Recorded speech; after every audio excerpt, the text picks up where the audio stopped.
got to respect people who turned the lights on for you. Mase taught me how to rap, and Cam always made sure I was on every single album he had. There would be no Jim Jones if it wasn't for them guys. 1 hour later. And it's good to hear you give Mase his flowers. I ain't giving no flowers. I love to hate, because I'm a hater myself.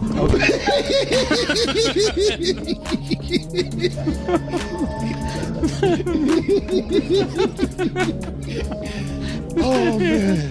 Okay. It's what they want. Pusha T should be on the greatest 50 rappers of all time list? Ow! What has he done? What has he done that puts him in the greatest rappers of all time besides talk about that he probably didn't get? The spirit of repossession. Too much enamel covers your necklace. I buy bitches, you buy them sections. You buy watches, I buy collections. Yo, get this. Jim Jones just hit rock bottom again, and this time, Pusha T stared straight into the camera like he was speaking to Jim's soul. He said, "Jim's out here running from the spirit of repossession, right after the bank snatched his crib. That's cold-blooded." But it didn't stop there. Mase even pulled up with popcorn like he was watching a movie. Straight disrespect. Now here's where it gets crazier. Even after all that public humiliation, Jim still won't admit defeat. Nope. Instead of taking the L and moving on, he clapped back with a freestyle, throwing shots at Pusha and Malice. Now he's back on Instagram sneak dissing like he didn't just get cooked in front of the world. Of course, Mase and Cameron didn't waste a second. They shut him down quick.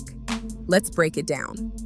Pusha absolutely obliterated Jim during that Tiny Desk performance. He and Malice pulled up like it was Judgment Day, promoting their comeback album, Let God Sort Him Out. And the moment that had everyone talking, their savage performance of Chains and Whips, a new track featuring Kendrick Lamar, where they dragged Jim through the dirt. If you watched both the Tiny Desk and the Genius Lyric Breakdown, you saw it yourself. Pusha didn't flinch, didn't blink, didn't even breathe hard while dropping those bars. He wasn't fazed by the cameras, the crowd, none of it. You are from the Bronx, bro. You are not from Harlem. Why do you keep thinking that you are from Harlem, bro? You are not from Harlem. I did not grow up with you, man. I did not grow up with you. Contrary to what you believe, I did not grow up with you. You are from the Bronx. Did your grandmother live? Did your grandmother live in Harlem? Yes. Did you come see her? Yes. Did I see you time to time? Yes. I did not grow up with you. He delivered those lines with a cold, soulless grin, like he was sending a direct message. This one's for you, Jim. Man, the way Pusha manhandled Jim Jones with those bars, that was surgical. But real talk, Jim brought this on himself. He jumped into beef that wasn't even his, just to ride hard for Drake. Let's not forget that savage line in Chains and Whips. We all in the room, but here's the elephant. You chasing a feature out of your element? That was a direct shot. Pusha was clowning Jim for begging Drake to hop on a track. And it's no secret, Jim's been out here praising Drake like he's the greatest rapper alive, just to land that feature. Jim turned into Drake's guard dog overnight, barking at Pusha left and right after Billboard ranked Pusha T at number 29 on their top 50 greatest rappers list. That set Jim off. He pulled up to the Breakfast Club talking wild, saying Pusha didn't even deserve a spot, but Jim didn't stop there. He hit the Rap Caviar podcast, throwing shade again, claiming Pusha never made real impact on the culture. He was basically yelling, "Take him off the list." Now here's where it gets spicy. That line in Chains and Whips clearly hit a nerve because Jim couldn't stay quiet. He fired back with a freestyle. But here's the twist.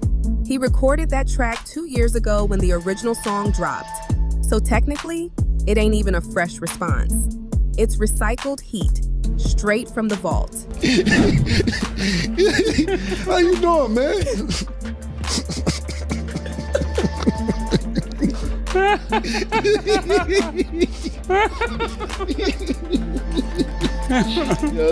Play oh, what's happening? Oh, man. Crazy, man.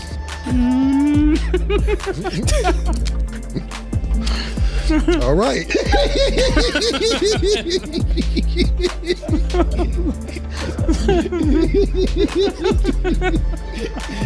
Oh man. Okay, it's just yours. It's what they want. So, you might be wondering, how did Jim even get his hands on the chains and Whips beat 2 years before the official drop? Here's the scoop. Part of the track leaked after Clips did that flashy Louis Vuitton runway show where they walked out to the song. Jim somehow snatched up the beat and fired off his freestyle the next day. That's how ready he was to jump in. But here's the thing, Jim still won't let this go. After that viral Tiny Desk performance by Clips, he hopped on Instagram and threw shade at Pusha all over again. He posted a clip from that 2-year-old freestyle and captioned it, "I thought we addressed this already. He going to need a bigger desk cause that one was too tiny. This is surgical. I'm not a storyteller. I'm a life liver. And your brother is still a friend to me. LOL." But bruh, his own followers were not having it. They flooded the comments, calling him out for dusting off an old disc and pretending it was new heat. One person said, "You got triggered and smoked so bad you re-uploaded a disc from last year." Another wrote, "He didn't even say your name and you out here bragging about enamel on your necklace." And someone else straight up said, "Jealousy turns into obsession. Give it up, man. You reaching? Ouch." I watched Mase on Cam and everybody around him. And it's not just fans clowning him. Even Mase and Cam are having a field day. If you know their rocky history with Jim, you already know they're loving every second of this drama. So why was Mase laughing so hard? Because this beef goes way back. Mase, Cameron, and Jim all came up out of Harlem. Or at least that's how Jim tells it. But Cam's version sounds a little different. We'll get to that twist in a second. Back in the mid-90s, all three were part of an early rap crew called Children of the Corn. Mase was the first to blow up. He got signed to Bad Boy Records and shot to fame overnight. But according to Jim, that's when everything changed. He said Mase switched up, started acting different, especially toward Cam. Mase distanced himself from the people who had his back before the fame. Jim even brought this up years later on Justin LeBoy's show. Back in January, he respectfully aired it out. He said he personally saw Mase talking trash about Cam after he blew up. And that moment right there, that's when Jim lost all respect for Mase. See, while Mase was blowing up under Diddy and stepping into the spotlight, Cam was still hustling in the trenches. And when Cam finally got his break, he didn't forget where he came from. He brought Jim along for the ride. Together, they built the Diplomats from the ground up. Meanwhile, Mase was out here flip-flopping. After all that drama with Diddy, he dipped out of the industry, became a pastor, then popped back up years later, trying to slide right back into the rap game. But Jim wasn't feeling it. He called Mase out for being flaky, bouncing between preaching and rapping whenever the spotlight was hot. To Jim, it looked like straight-up opportunism. Pusha T records right now, his records. Yes. Name I love them. Pusha. Nostalgia. Oh, you was a Pusha T fan. He's like, I didn't know he had fans like that. Can you name 5 Pusha T records? No, his records. See, but no, can you? No, can you rap to 5 Pusha? I can't rap 5. No, all right, can you rap to 5? Wait. Can you rap? If 5 Pusha T records, not the records he's featured on, if 5 Pusha T records came on right now, could you rap them? You could rap 5 Pusha T records?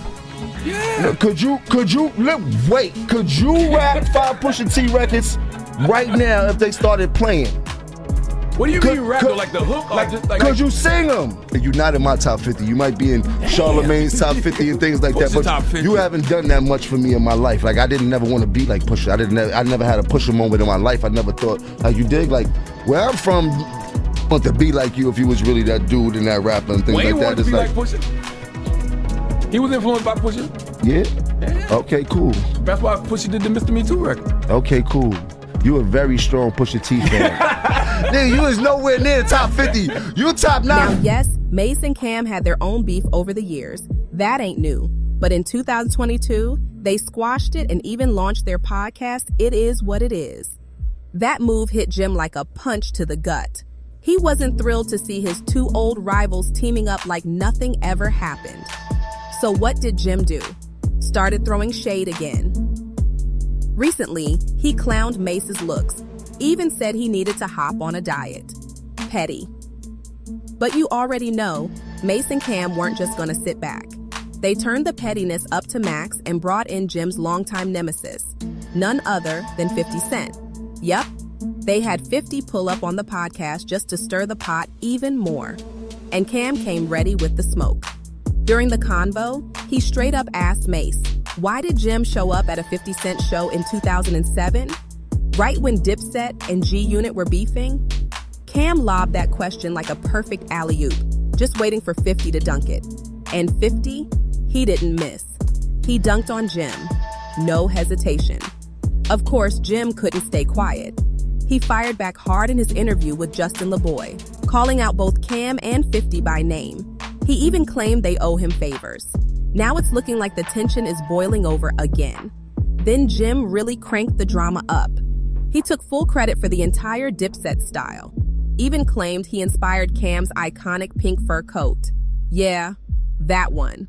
But Cam wasn't letting that slide. He clapped back hard on the podcast, and it got ugly. Cam tore apart Jim's Dipset origin story, basically calling cap on everything. He said Jim wasn't even from Harlem like he claims, and that he wasn't part of the original crew. According to Cam, Jim was a late addition who showed up after the foundation was already laid. That trench talk? Cam said it's fiction, and it didn't stop there. Cam also shut down Jim's claim that he watched Mase get humbled during the bad boy era. Cam was like, nah, bro, you weren't even around back then. He made it clear, by the time Jim came around, Children of the Corn had already made their name. Jim, he was just a spectator. Cam even pulled receipts. He reminded everyone that Mase was the one who taught Jim how to rap in the first place. And to prove it, he played clips of Jim saying it himself. But hands down, the funniest part of the whole episode? Those random cuts to Mase, posted up with a bucket of popcorn, cracking up so hard he almost choked. He didn't say a word. Just sitting there laughing was enough to poke the bear. And guess what? That silent trolling worked. It got under Jim's skin big time.